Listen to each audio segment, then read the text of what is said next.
देखो, surface area and volume वाले chapter में आज हम लोग टाइप 1 वाला न्यूमेरिकल डिस्कस करने जा रहे हैं। ठीक है, ये न्यूमेरिकल आप लोगों का बहुत ही प्यारा है और ऐसा लगता है कि अरे वाह कितना प्यारा है, इसको करते ही रहो करते ही रहो करते ही रहो।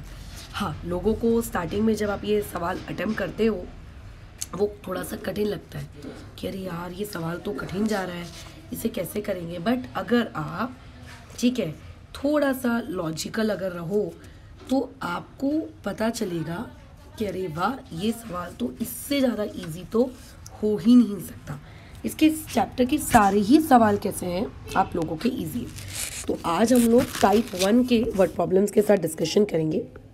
टाइप 1 के मेरे अकॉर्डिंग मैं इमर्स्ड क्वेश्चन आपको करवा रही हूँ। ठीक है, मैं आपको इमर्स्ड वाले प्रॉब्लम्स करवा रही हूँ जिसमें क्या होगा, एक डब्बा है। ठीक है, अच्छा उस डब्बे की शेप नहीं बता रही हूँ क्योंकि क्वेश्चन टू क्वेश्चन यार डब्बे की शेप बदल सकती है। हो सकता है कोई अपना डब्बा सिलेंड्रिकल शेप का ले, हो सकता है कोई अपना डब्बा कोनिकल शेप का ले, तो वो क्वेश्चन टू क्वेश्चन वैरी करेगा। बट हम लोग आज इमर्स्ड प्रॉब्लम्स की बात कर रहे हैं कि एक डब्बा है, एक कंटेनर है, उसके अंदर लिक्विड भरा है। बराबर, एक कंटेनर है उसके अंदर लिक्विड भरा है। ठीक है, ये कंटेनर है, ओके, इसके अंदर ये लिक्विड भरा है।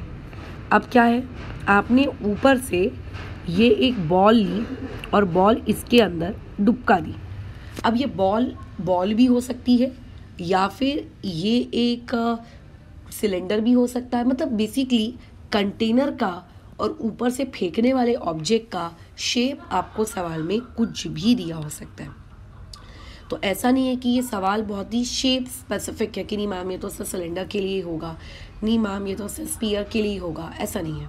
राइट, अब देखो एक बहुत ही कॉमन फेनोमेना है, आपने 9th क्लास की फिजिक्स में भी पढ़ा होगा, आर्किमिडीज प्रिंसिपल, है ना, आपने फिजिक्स में भी पढ़ा होगा आर्किमिडीज प्रिंसिपल। जब भी हम किसी भी ऑब्जेक्ट में, आप अपने घर पे करके देखिए, पानी की बाल्टी लीजिए पूरी भरी हुई और अपना हाथ डाल दो उस पानी की बाल्टी में, क्या होगा, थोड़ा सा पानी बाहर आ जाएगा।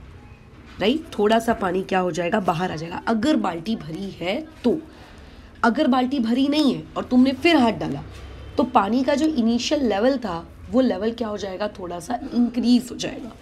तो इमर्स्ड प्रॉब्लम्स दो कैटेगरी में क्लासिफाई किए जाते हैं, जब पानी का लेवल अप हो जाता है, ठीक है, या फिर पानी आउट हो जाता है, पानी आउट हो जाता है, ठीक है, यानी कि बाहर गिर जाता है। तो बेसिकली मैथ्स में हम लोग सिर्फ और सिर्फ ये लेवल अप के सवालों के साथ ही डील करने वाले हैं।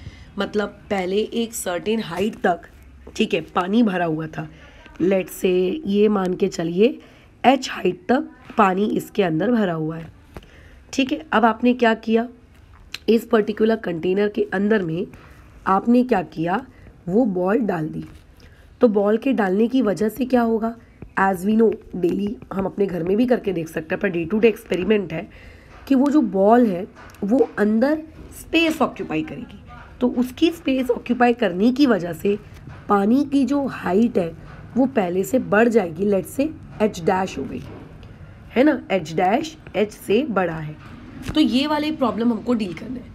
अब इसमें वेराइटीज़ देखो कैसी कैसी देखने को मिलती है। हो सकता है कल को आपसे वो ये पूछ ले कि बताओ ओरिजिनल हाइट पहले कितनी थी, है ना, मतलब नई वाली h डैश देकर पुरानी वाली h पूछ ले, या फिर पुरानी वाली h दे के नई वाली हाइट h डैश पूछ ले। बराबर, ये पूछ सकता है, या फिर दोनों ही ना पूछे और वो ये पूछ ले कि बताइए इंक्रीज इन हाइट कितना हुआ। जैसे पहले मेरा वजन 50 kg का था, अभी मेरा वजन 70 kg का है, तो मेरे वजन में कितना इंक्रीज हुआ। तो तुम क्या जवाब दोगे, मैडम 70 kg का इंक्रीज हुआ। नहीं, इंक्रीज का मतलब होता है आपकी न्यू वाली वैल्यू, ठीक है, माइनस आपकी ओल्ड वाली वैल्यू। तो पहले मैं कितने की थी 50 kg, अब मैं कितने की हूँ 70 kg, तो मेरा वेट कितने से इंक्रीज हुआ, 20 kg से इंक्रीज हुआ। तो कल को ये भी पूछ सकता है कि बताइए इंक्रीज इन हाइट कितना है। ठीक है, इंक्रीज इन हाइट कितना है। या फिर अगर तुमको लेट से ये भी तीनों नहीं पूछा तो कल को हो सकता है जो कंटेनर है, कंटेनर अगर सिलेंडर है तो कंटेनर का कोई डायमेंशन पूछ लेगा कि अच्छा बताओ तो ज़रा, ठीक है, कि इसका रेडियस कितना है, बता तो जरा, इसकी लेंथ कितनी है, बता तो जरा, इसकी ब्रेथ कितनी है, कुछ भी, मतलब कंटेनर के डायमेंशन से रिलेटेड कुछ भी पूछ लेगा। डिपेंड कि कंटेनर की शेप क्या है। आप जो ऊपर से ऑब्जेक्ट टपका रहे हो, बराबर, आपको उसके डायमेंशन से रिलेटेड कुछ भी पूछ लेगा कि जो ऊपर से ऑब्जेक्ट टपक के नीचे गिरा उसकी डायमेंशन क्या है ना, उसकी डायमेंशन क्या है, उसकी हाइट कितनी है, उसकी ब्रेथ कितनी है, उसका रेडियस कितना है। मतलब यही कंसेप्ट रहेगा इमर्स्ड प्रॉब्लम्स का, बट इतने वेरिएशन आपको सवाल में पूछे जा सकते हैं, ठीक है। बट इमर्स्ड टाइप के जो प्रॉब्लम होते हैं, है ना, इमर्स टाइप के जो प्रॉब्लम होते हैं, इनका एक ही नियम चलता है, इनका एक ही नियम चलता है। क्या है मैडम वो नियम? आपने ऊपर से जो ऑब्जेक्ट टपकाया है, ये मैं फिजिक्स के अकॉर्डिंग बता रही हूँ, आपने 9th क्लास में आर्किमिडीज प्रिंसिपल पढ़ा होगा ना, उसकी फिजिक्स के अकॉर्डिंग बता रही हूँ कि आप जो ऊपर से ऑब्जेक्ट टपकाते हो, उस ऑब्जेक्ट का जो वॉल्यूम होता है, वॉल्यूम ऑफ ऑब्जेक्ट, ठीक है, जो ऑब्जेक्ट आपने ऊपर से टपकाया, वो ऑब्जेक्ट जब कंटेनर के अंदर जाता है तो ऑब्वियस है कि उसको अपने कंटेनर के अंदर खुद के रहने के लिए स्पेस चाहिए, तो उसके स्पेस, वो खुद की क्योंकि स्पेस ऑक्यूपाई करता है, तो इसीलिए कंटेनर का वॉल्यूम, या मैं कहूँ कि उसकी जो हाइट होती है या जो भी इसके अंदर लिक्विड होता है, वो थोड़ा सा डिस्प्लेस हो जाता है। डिस्प्लेस मतलब अपनी जगह से हिल जाता है, ऊपर चला जाता है, बराबर। तो इस टाइप के सवालों को करने का एक ही नियम होता है, वॉल्यूम ऑफ ऑब्जेक्ट, ठीक है, equal to volume of liquid displaced. मतलब कितना लिक्विड डिस्प्लेस हुआ, ठीक है, कितना लिक्विड डिस्प्लेस्ड हुआ, बराबर। जैसे मान लेते हैं मेरा वजन पहले 50 था, अब मेरा वजन 70 हो गया, तो कितना वेट डिस्प्लेस हुआ, बताओ, कैसे बताओगे? तो तुम ये नहीं बोलोगे madam old weight new weight do subtraction, बराबर। तो अगर मैं बोलूँगी कि ऊपर से ऑब्जेक्ट टपकाया, तो उस ऑब्जेक्ट के टपकने की वजह से वॉल्यूम जो लिक्विड का नीचे था वो डिस्प्लेस हुआ, है ना, वो डिस्प्लेस हुआ। तो अगर मैं तुमसे ये कहूँगी कितना डिस्प्लेस हुआ, तो तुम ये बोलोगे कि madam volume of liquid displace निकालने के लिए जो भी कंटेनर का, जो भी आपके पास कंटेनर है ना, उस कंटेनर का आप वॉल्यूम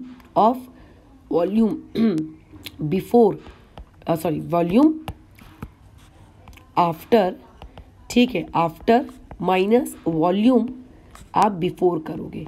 कई बार ये करने की ज़रूरत नहीं होती है, डायरेक्ट भी आंसर आ जाता है, बट मैं बस जस्ट इंक्वायरी के लिए आपको बता रही हूँ। तो ये इमर्स्ड वाले जितने भी प्रॉब्लम्स होते हैं उनका ये फंडामेंटल बेसिक्स होता है, ख़त्म। इस फंडामेंटल बेसिक्स को जब आप यूज़ करते हो तो आपका सवाल पट पट पट पट इमर्स वाले आपसे बनते हैं, ठीक है। एक या दो इलस्ट्रेशंस मैं तुमको देकर दिखाती हूँ कि इस टाइप के सवालों को आखिर किया कैसे जाता है, राइट। देखो, बोला जा रहा है कि अ ग्लास सिलेंडर, ठीक है, चलो बढ़िया है, सिलेंडर के बारे में बातचीत की है, ठीक है। अ ग्लास सिलेंडर जिसका डायमीटर, ठीक है, आपको दिया है 20 centimetre, has water up to 9 centimetre, उसके पास वाटर है, ठीक है, किस हाइट तक, 9 सेंटीमीटर की हाइट तक, है ना। अब बोल रहा है कि हमने इस सिलेंडर के अंदर में एक मेटल क्यूब जिसकी जो 8 सेंटीमीटर की एज है, इसको हमने इसके अंदर डुबका दिया, ठीक है, बराबर, इसके अंदर हमने इसको डुबका दिया। अब कई लोगों के दिमाग में ख्याल हो रहा होगा, मैडम अगर वो पूरी तरीके से नहीं डुबका, अगर वो थोड़ा सा फ्लोट कर रहा है तो। यार मैथ्स में हम लोग ये फ्लोटिंग वाला जो केस है ना, इसको इग्नोर करके क्वेश्चन करते हैं, ठीक है। तो अगर आपको कभी भी इमर्स वाला कोई क्वेश्चन दिया है तो आप ये मान के चलिए कि आपका जो ऑब्जेक्ट है वो पूरा का पूरा ही उसके अंदर डुबका होगा। तो कैलकुलेट द हाइट, आपको हाइट कैलकुलेट करनी है, बाय विच, ठीक है, water rise in the cylinder, ठीक है, जिससे आपके सिलेंडर के अंदर वाटर का लेवल क्या हो चुका है, राइज हो चुका है, ठीक है। आपको ये हाइट कैलकुलेट करनी है, बराबर। तो देखो, सबसे पहले प्रॉपर तरीके से गिवन वगैरह लिखना, ठीक है। हर क्वेश्चन में गिवन वगैरह लिखने की आदत मत छोड़ना, मार्क्स रहते हैं, ठीक है, गिवन। तो सबसे पहला हम लोगों को सिलेंडर वाला जो हमारा कंटेनर है, इसका क्या क्या गिवन दिया है। तो सबसे पहले हमको इसका क्या दिया हुआ है, डायमीटर दिया हुआ है, कितना, 20 सेंटीमीटर। अगर आपको डायमीटर पता है तो आप डेफिनेटली इसका क्या कैलकुलेट कर सकते हैं, रेडियस, जो कि कितना आएगा 10 सेंटीमीटर। मुझे नहीं लगता कि किसी को भी डायमीटर से रेडियस आने में कोई दिक्कत है। अब देखो, उस सिलेंडर के अंदर पहले से पानी भरा हुआ है 9 सेंटीमीटर तक, तो आपको वो जो सिलेंडर की हाइट है वो नहीं लेनी है, ठीक है। भले ही आपका सिलेंडर कितना भी बड़ा हो, आपको उससे कोई मतलब नहीं है। उसके अंदर जो पानी है आपको उस पानी से मतलब है, यानी कि मेरे को किस बात से मतलब है, हाइट ऑफ वाटर इनिशियली, ठीक है। मतलब स्टार्टिंग में ऊपर से कुछ दूसरा ऑब्जेक्ट टपकाने से पहले हाइट कितनी थी, दैट इज 9 सेंटीमीटर। डन हो गई ये कहानी, बहुत ही बढ़िया। अब आगे बढ़ते हैं। हेलो, हाँ 20 मिनट में आ रही हूँ, ठीक है। अब आगे बढ़ते हैं। इसके ऊपर आपने क्या टपकाया भैया, हमने इसके ऊपर से एक क्यूब टपका दिया। वो जो क्यूब आपने टपकाया उसकी एज कितनी है, जो क्यूब आपने टपकाया उसकी एज है 8 सेंटीमीटर, बराबर। ये सारा गिवन हमने लिख लिया। अब आपको कैलकुलेट क्या करना है, आपको टू फाइंड क्या करना है। आपका टू फाइंड सिंपल है, calculate the height by which water rises, ठीक है। Calculate the height by which water rises, language को पकड़ो। उसने आपसे कहीं भी ये नहीं कहा कि आप नई वाली हाइट निकालो, उसने ये कहा कि आप वो हाइट निकालो जिससे वाटर राइज हुआ, ठीक है। तो हम यहाँ पे क्या निकालेंगे, हाइट ऑफ वाटर, ठीक है। अच्छा, rise in height of water, ये हमको कैलकुलेट करना है, मतलब कितने से बढ़ा। तो ये जो वर्ड होता है ना, rise in height in water या height of water by which it raises वगैरह वगैरह, इसका मतलब सिंपली ये होता है नई वाली हाइट माइनस ओल्ड वाली हाइट, खत्म। ये आपको कैलकुलेट करना है, आपको नई हाइट कैलकुलेट करने को नहीं बोल रहा है। इसका सोल्यूशन कैसे करेंगे, बहुत ही सिंपल है। आपने ऊपर से जो टपकाया उसका वॉल्यूम, ऊपर से क्या टपकाया है, ऊपर से तो क्यूब टपकाया है, तो वॉल्यूम ऑफ क्यूब, इसको इक्वेट करना है किसके साथ, जिस कंटेनर में आपने टपकाया। तो आपने किस कंटेनर में टपकाया है, आपने एक सिलेंडर शेप का आपका जो कंटेनर है आपने उसमें टपकाया। तो हमने ऊपर ही लिखा था कि इस टाइप के क्वेश्चन को सॉल्व करने का एक ही लॉजिक होता है, volume of object equal to volume of liquid displaced, मतलब जितना पानी डिस्प्लेस हुआ, ठीक है। तो यहाँ पे हम लिखेंगे वॉल्यूम ऑफ वाटर डिस्प्लेस्ड, खत्म, है ना। अब देखो, पानी की कोई शेप नहीं होती, मतलब लिक्विड्स की कोई शेप नहीं होती, आप उसको जिस कंटेनर में रखते हो यार वो उस शेप का हो जाता है, लेकिन क्यूब की शेप होती है। तो क्यूब की वॉल्यूम क्या होगी, क्यूब का वॉल्यूम होता है ए क्यूब, हमने इंट्रोडक्टरी वाले वीडियो में डिस्कस किया। अच्छा, अब देखो, वाटर की कोई शेप नहीं होती, आप उसको जिस कंटेनर में रखोगे वो उस शेप को ले लेता है। तो हमने इसको किस कंटेनर में रखा है, सिलिंड्रिकल, तो वो कौन सी शेप ले लेगा, वो सिलिंड्रिकल शेप ले लेगा, यानी कि क्या हो जाएगा, पाई आर स्क्वायर एच। तो यहाँ पे जो एच आएगा वो कौन सा एच होगा, पुराना वाला एच कि नया वाला एच। यहाँ पे बात हो रही है वॉल्यूम ऑफ वाटर डिस्प्लेस्ड, तो जो एच भी आएगा ना वो भी एच कौन सा वाला आएगा, जिस एच से वाटर राइज अप हुआ है, ना तो पुराना ना तो नया, वो डायरेक्ट यहाँ से जो एच निकलता है वो वाला एच निकलता है जिससे वाटर ऊपर गया है, मतलब कितने से ऊपर गया है। अब आपको क्यूब की साइड कितनी दी हुई है, 8, तो आप यहाँ पे लिखेंगे 8 का क्यूब। पाई की वैल्यू नहीं दी, बराबर, बट कॉमन सेंस है, पाई की 2 वैल्यूज़ होती है, आप जिसमें कंफर्टेबल हो अब वो पुट करो, सिंपल। मैंने लेट से यहाँ 3.14 पुट किया।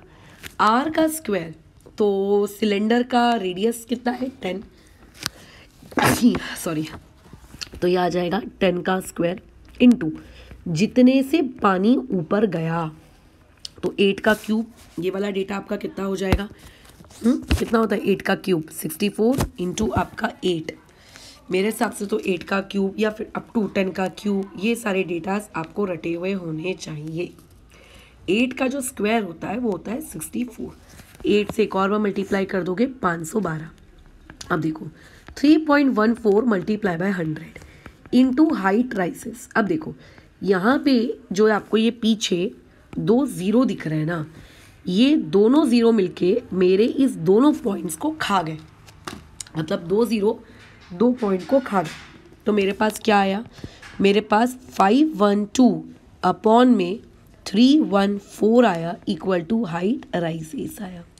सो देयरफॉर अगर मैं इसकी प्रॉपर तरीके से डिवीजन करूं, अगर मैं इसकी प्रॉपर तरीके से कैलकुलेशन करूं, डिवाइड करूं, तो मुझे पता चलता है कि देयरफॉर हाइट राइजेस आता है 1.6 सेंटीमीटर। बस अब आपको क्योंकि इस क्वेश्चन में यही पूछा था कि बताइए हाइट राइजेस कितना है, तो आप इस क्वेश्चन को निकाल के अपनी लास्ट लाइन लिखकर छोड़ दोगे, ठीक है, कि देयरफॉर वाटर लेवल, ठीक है, राइजेस बाय कितना, राइजेस बाय 1.6 सेंटीमीटर। बट कई बार क्वेश्चन वाला ना बड़ा शैतान होता है, उसको ना आपकी वाटर लेवल कितने से राइज हुआ इसमें कोई इंटरेस्ट नहीं होता, वो सीधा ये पूछता है नई वाली हाइट बता, नई वाली हाइट बता। तो नई वाली हाइट या पुरानी वाली हाइट निकालने के लिए भाई कभी भी अपना कंसेप्ट चेंज नहीं करना। कंसेप्ट यही है, ये जो मैंने पिंक कलर से लिखा के दिया यही कंसेप्ट है। और इस कंसेप्ट में जो एच इस्तेमाल होता है वो कौन सा वाला एच इस्तेमाल होता है, जितने से वाटर ऊपर गया, ठीक है। बस अगर किसी को तुमसे नई वाली हाइट होना, किसी को तुमसे पुरानी वाली हाइट होना, तो इसके लिए बस तुमको एक और कंसेप्ट नंबर 2 पता होना चाहिए। वो ये पता होना चाहिए कि नई वाली हाइट, ठीक है, माइनस ओल्ड वाली हाइट, यही बेसिकली क्या होता है, आप लोगों का हाइट राइज वाला होता है। तो इस क्वेश्चन में मुझे पहले से क्या हाइट राइज वाली दी थी क्या, नहीं, मैंने अभी अभी हाइट राइज निकाली। क्या मुझे पहले से ओल्ड हाइट दी थी क्या, पहले से ओल्ड हाइट दी थी क्या, पहले से, हाँ दिया हुआ था ओल्ड हाइट, पहले से मुझे क्वेश्चन में दिया था ओल्ड हाइट कितनी दी थी, 9 सेंटीमीटर। तो तुम बोलोगे मैडम इस 9 सेंटीमीटर का तो हमने कुछ यूज़ ही नहीं किया, तो हाँ सही में नीड नहीं पड़ी। लेकिन अगर ये क्वेश्चन वाला आपसे ये पूछता कि आप नई वाली हाइट निकालो, तो मुझे उस 9 सेंटीमीटर का यूज़ पड़ता, फिर मेरा -9 यहाँ जाता, प्लस होता, इससे मुझे नई हाइट आ जाती। तो कंसेप्ट आपका हमेशा वही रहेगा, जिस ऑब्जेक्ट को आपने टपकाया है उसका volume equal to volume of water या कोई भी अदर लिक्विड डिस्प्लेस्ड, जिस शेप का वो होगा। यूजुअली सिलेंड्रिकल शेप ही रहता है, बट कभी कभी कुछ और भी हो जाता है। तो वहाँ पर जो एच यूज़ होता है, जो वॉल्यूम ऑफ वाटर डिस्प्लेस में जो डेटा यूज़ होता है कि हाइट वाला डेटा, वो कौन सी हाइट होती है, क्या वो नई हाइट होती है, नहीं, क्या वो पुरानी हाइट होती है, नहीं, वो क्या होता है, वो ये होता है कि आपकी हाइट कितने से राइज की, ये वो डेटा होता है, ठीक है, क्लियर है। तो ये हो गया आप लोगों का यहाँ पे कंसेप्ट नंबर 2, क्योंकि कई बार सवालों में नई हाइट पूछ ली जाती है और हमें लगता है यार हमारी तो सिर्फ हाइट राइज निकला है, नई वाली हाइट तो हमारी निकली नहीं, अब हम क्या करें। तो हमको थोड़ा ये याद रखना है, ठीक है, ओके डन। अब इसमें कुछ भी हो सकता है, सिलेंडर की जगह स्पीयर हो सकता है, क्यूब की जगह क्यूबॉइड हो सकता है, कोन हो सकता है, फ्रस्टम हो सकता है, कुछ भी, मतलब ऐसा कोई फिक्स नहीं है कि मैडम इस टाइप के क्वेश्चन में यही शेप्स आती हैं, है ना, और ये शेप्स नहीं आती, ऐसा नहीं होता, ठीक है। बस तो अब मेरे हिसाब से ये क्वेश्चन आप बना लोगे। हाँ, बस एक बात का और ध्यान रखना है यहाँ पे कंसेप्ट नंबर 3, कि जब आप कंसेप्ट नंबर 1 अप्लाई करते हो, आपका कंसेप्ट नंबर 1 क्या है कि जो ऑब्जेक्ट आपने टपकाया, ठीक है, चाहे वो कोई भी शेप का हो, वो कितने ऑब्जेक्ट है। मान लेते हैं मैं बाल्टी में एक बॉल डालूंगी तो हाइट थोड़ी सी बढ़ेगी, मैं बाल्टी में 2 बॉल डालूंगी यानी कि 2 ऑब्जेक्ट डालूंगी तो हाइट थोड़ी और ज़्यादा बढ़ेगी। तो ये जो कंसेप्ट होता है volume of object equal to volume of water displaced, इसमें ध्यान रखना कई बार क्वेश्चन में ये बोला जाता है कि ऑब्जेक्ट एक से ज़्यादा है, यानी कि नंबर ऑफ ऑब्जेक्ट्स भी आ जाता है। अभी जैसे मैंने आपको जो ऊपर क्वेश्चन दिया था, इसमें ऑब्जेक्ट की क्वांटिटी के बारे में कुछ नहीं बोला गया कि 1 क्यूब डाल रहे हैं कि 2 क्यूब डाल रहे हैं, तो आप अज्यूम करके चलेंगे कि आपने कितने क्यूब डाले हैं, मात्र 1, तो ऑटोमेटिकली आपका नंबर ऑफ ऑब्जेक्ट क्या हो जाएगा, आपका नंबर ऑफ ऑब्जेक्ट क्या हो जाएगा, 1 हो जाएगा। बट कई बार क्वेश्चन ऐसा आता है कि एक बड़ा सा स्विमिंग पूल है, उस स्विमिंग पूल में 50 लोगों ने डुबकी मारी, तो 50 लोगों के डुबकी मारने के बाद नया वाला वॉल्यूम मतलब हाइट कितनी रेज हुई, तो ऐसे केस में फिर वहाँ पे नंबर ऑफ ऑब्जेक्ट्स या फिर नंबर ऑफ पर्सन्स की जगह पे आपको 50 पुट करके क्वेश्चन को सॉल्व करना पड़ेगा, ठीक है। तो 2 ही चीज़ आपको याद रखनी है यहाँ पर ये दोनों कंसेप्ट बस खत्म। जितने भी इमर्स वाले प्रॉब्लम्स होते हैं वो इन दोनों कंसेप्ट से हो जाते हैं। Concept number 3 and concept number 1 are basically same, लेकिन कंसेप्ट नंबर 1 में याद करने को इसलिए नहीं कहती हूँ क्योंकि फिर आप बोलोगे कि मैडम आपने एक और फॉर्मूला याद करने को बोला जिसमें नंबर ऑफ ऑब्जेक्ट्स भी थे, तो ऐसा नहीं मैं कह रही हूँ। इस सच आप कंसेप्ट 3 याद रखो। अगर आपके क्वेश्चन में एक भी इंफॉर्मेशन नहीं दी गई है कि नंबर ऑफ ऑब्जेक्ट्स कितने हैं, नंबर ऑफ बॉल्स कितनी है, नंबर ऑफ पर्सन्स कितने हैं, तो सीधा सीधा वहाँ पे 1 पुट करके क्वेश्चन को आगे प्रोसीड कर जाना, खत्म। तो आज की क्लास का हमारा टारगेट ये है कि जितने भी इमर्स्ड टाइप के क्वेश्चन है सो कॉल्ड इनको डिस्कस करना, ठीक है। तो अगर कोई डाउट है तो पूछो, अगर मेरे से कोई कैलकुलेशन मिस्टेक हुआ है तो अपडेट करो।